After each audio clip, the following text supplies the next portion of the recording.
İmam Həsən və İmam Hüseyn uşaq idilər. Bərabər oynayar, yemək yeyər, gün sonunda yorulub elə eyni zamanda da yatardılar. Bir gecə İmam Həsən və İmam Hüseyn gecəni yata bilmirlər. Pıçıltı səsləri onların marağını cəlb edir. Ay bu kiçik evin pəncərələrindən süzülərək hər tərəfi işıqlandırırdı.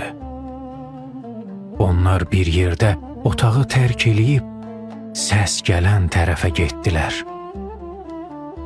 İmam Həsən və İmam Hüseyn anaları xanım Zəhranın dua etdiyini gördülər.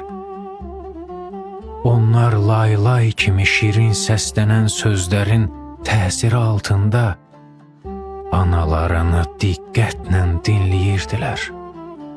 İmam Həsən və İmam Hüseyn analarının özü üçün heç bir dua etmədiyini gördülər.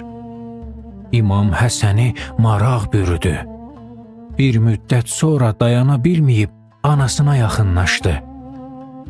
Anacan, sən bəs özün üçün niyə heç bir dua etmədin?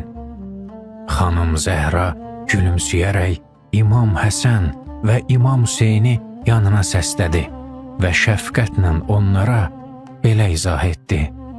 Əziz balalarım, Allah özündən əvvəl başqaları üçün dua edən bir insanı daha çox sevir.